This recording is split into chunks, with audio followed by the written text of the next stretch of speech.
Assalamualaikum warahmatullahi wabarakatuh. Kita masuk ke pembahasan nilai harap, besaran posisi, dan momentum.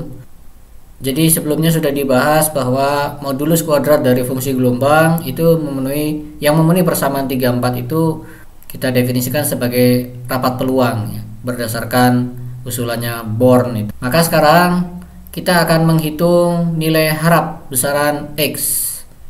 Jadi kalau kita ingat kembali materi di video terkait teori peluang dengan sebaran kontinu, kita coba lihat.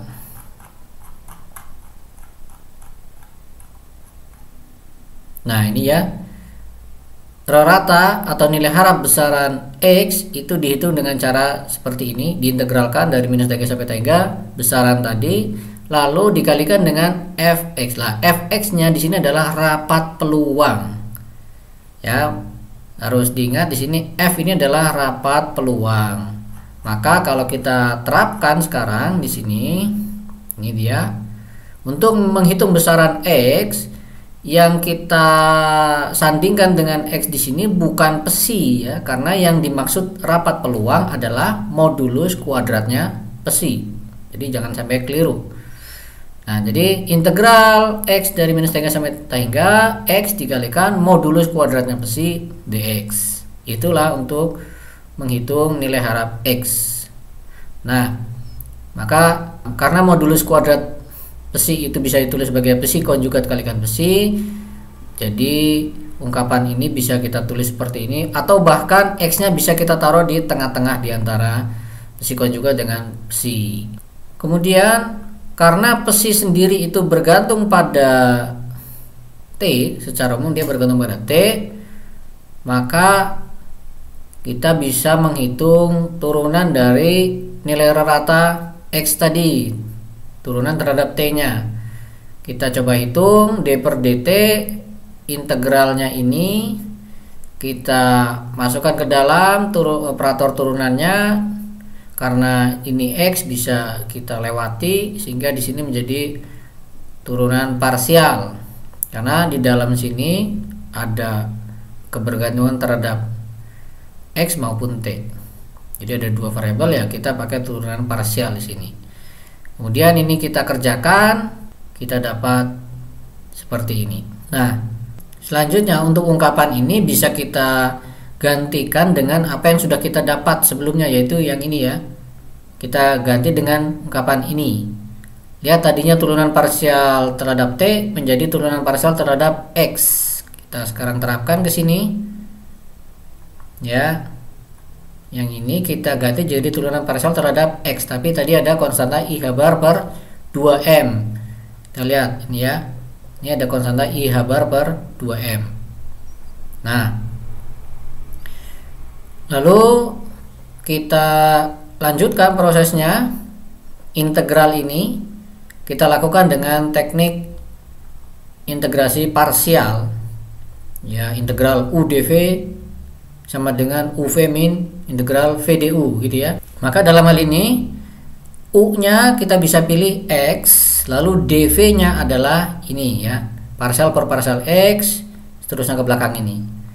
Nah, sehingga yang dimaksud sebagai V tentunya adalah yang di dalam kurung ini ya. Karena yang dari mulai parsial per parsial X sampai dx di sini adalah dv-nya. Berarti ini V-nya yang dalam kurung ini. Sehingga sekarang UV-nya adalah X, dan dalam kurung ini tentunya harus kita masukkan batas-batas integrasinya, min hingga sampai hingga. Kemudian dikurangi dengan integral VdU. Nah, ini V-nya karena U-nya tadi X, maka DU adalah dx. Sehingga sekarang integrasi ini tentunya akan menghasilkan sama dengan 0, karena tadi syarat yang harus dipenuhi oleh psi, yaitu di wilayah taiga nilainya 0. Jadi kalau dimasukkan batas-batasnya ke sini, psi yang ini, psi konjugat maupun psi ini akan menghasilkan nilai 0. Jadi tersisa kita adalah integral yang kedua ini, suku kedua ini. Minusnya kita taruh di depan sini bersama dengan I bar per 2M nya. Tersisa integral ini, kita akan lanjutkan integral ini di sini. Kita pisah, ini kan integrannya ada dua suku, maka kita pisah menjadi dua integral sekarang. Lalu yang akan kita perhatikan adalah integral yang kedua dulu. Ini kalau kita integrasikan dengan metode integrasi parsial, maka kita bisa terapkan sekarang U-nya adalah psi, lalu dv-nya adalah parsial psi konjugat per parsial x dx. Ya, jadi pakai integral u dv lagi. U-nya psi, dv-nya adalah parsial psi konjugat per parsial x dx. Maka UV berarti psi. Nah, kalau dv-nya parsial psi konjugat per parsial x dx, berarti v-nya adalah psi konjugat. Sehingga ini UdV, integral UdV kita tulis sekarang UV. U-nya adalah psi, V-nya berarti adalah tadi psi konjugat. Harus dimasukkan juga batas integrasinya dari minus T hingga sampai T hingga. Kemudian berikutnya suku kedua adalah minus integral VdU. V-nya tadi adalah psi konjugat, du-nya bisa kita tulis sebagai parsial psi per parsial x dx. Ini juga berdasarkan syarat limit tadi di wilayah T hingga dia sama dengan 0, maka ini akan menjadi 0. Tersisa yang ini, tapi di sini tanda minus, di sini ada tanda minus, jadi plus. Nah, yang suku pertama kita biarkan terus sampai di sini. Kita sekarang sampai di baris ketiga ini sama, ternyata kedua suku ini sama, sehingga bisa langsung kita jumlahkan menjadi 2 kalinya. Nah, ada pembagi 2 di sini, maka akan saling menghilangkan. Jadi kita disisakan oleh min I habar per M integral psi konjugat parsial psi per parsial x dx. Nah, sekarang kita tata persamaannya. Tata suku kanan ini ya.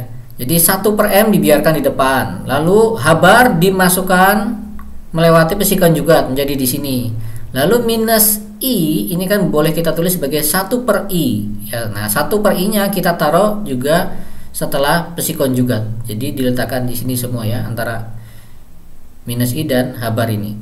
Oke, jadi ini dari sini ke sini sama saja. Nah, sekarang berarti kita bisa tuliskan kalau kedua ruas ini kita kalikan dengan M, maka jadi M dikalikan D per DT nilai harap X, dan itu kita definisikan sebagai nilai harap momentum, karena ini bisa kita pandang nilai harap dari kecepatan kan gitu ya, bisa kita anggap seperti itu. Maka ini jadinya adalah M kalikan yang bagian ini adalah jadi nilai harap momentum, dan kita dapatin nilainya akan sama dengan ini sesuai tadi. Oke. Nah, kemudian kita akan lihat kesamaan pola ya. Kita akan lihat kesamaan pola antara yang ini, bentuk ini dengan pola yang ini 312. Ya, 312 dengan yang 318. Yang 312 kita mau menghitung nilai harap X, yang 318 nilai harap momentum. Kemudian integral X dari minus T hingga sampai T hingga dx. Ini juga sama, integral X dari minus T hingga sampai T hingga dx. Nah, yang di dalamnya bisa dilihat di sini, ini ada psi konjugat paling kiri, di sini juga ada psi konjugat. Lalu paling kanan di sini ada psi. Di sini juga paling kanan ada psi. Nah, yang berbeda hanya tengahnya saja. Maka sekarang kita akan tuliskan X topi itu sebagai X. Jadi apa yang dimaksud sebagai X topi adalah X, sementara apa yang dimaksud sebagai P topi adalah yang di tengah-tengah ini. Nah, jadi sekarang yang persamaan 312 ini bisa kita tulis sebagai X-nya akan kita ganti dengan X topi ya. Karena tadi sudah disamakan di sini. Jadi ini adalah X topi, sementara yang ini adalah P topi, sehingga kita tulis seperti ini. Nah, jadi bentuk yang mirip polanya seperti ini menjadi panduan ya bagi kita untuk menghitung nilai harap besaran-besaran lain. Caranya yaitu kita harus mengetahui operator yang mewakili besaran yang mau dihitung, nilai ratanya. Jadi kalau X, kita tadi sudah definisikan operator untuk besaran X adalah X topi yang nilainya sama dengan X itu sendiri. Kemudian untuk momentum, operatornya adalah P topi yang bentuknya seperti ini, H bar per I, parsial per parsial X. Sehingga kalau itu kita taruh di sini untuk menggantikan P topi, kita akan dapatkan nilai harap dari momentum. Jadi kaidahnya dalam bahasa yang mudah kita katakan, untuk menghitung nilai harap suatu besaran, maka kita mengapit atau istilahnya mensandwich, menjepit operator ya dari besaran tadi. Bukan besarannya tapi operatornya. Di antara apa? Di sandwich di antara apa? Di antara psi konjugat dan psi. Lalu kemudian kita integralkan ke seluruh nilai X begitu. Ya, jadi itu nanti akan berlaku juga untuk besaran-besaran lain. Maka pertanyaannya sekarang, besaran lain bentuknya seperti apa operatornya? Nah, itu karena besaran lain bisa kita nyatakan dalam ungkapan posisi dan momentum, maka tinggal kita gantikan saja. Untuk posisinya langsung kita ganti dengan operator posisi, momentumnya diganti dengan operator momentum, maka kita akan dapatkan operator dari besaran yang ingin dicari. Nah, contoh seperti tenaga kinetik. Tenaga kinetik T itu sama dengan P kuadrat per 2M. Kita udah kenal bentuk ungkapan ini. Nah, P-nya untuk mengetahui operator tenaga kinetik, maka T topi kita langsung tuliskan sebagai P topi kuadrat. Jadi P di sini diganti dengan operator P 2M ya, tetap 2M. Nah, padahal P tadi adalah H bar per I parsial per parsial X, maka kalau diambil kuadratnya berarti H bar kuadrat dibagi dengan I kuadrat dikalikan parsial kuadrat per parsial X kuadrat. Jadi seperti ini ya. Nah, I kuadratnya tentunya kan jadi minus 1. Kemudian Hamiltonian kita ketahui dia merupakan jumlahan antara tenaga kinetik dengan potensial. Maka operatornya H Hamiltonian adalah ya operator T ditambah operator V. Nah, operator T-nya adalah bentuknya seperti ini. Operator V bagaimana? Ya tergantung, karena potensial itu kan bisa banyak macam bentuknya, gitu ya. Oke, jadi itu yang kita pelajari di video kali ini. Terima kasih. Assalamualaikum warahmatullahi wabarakatuh.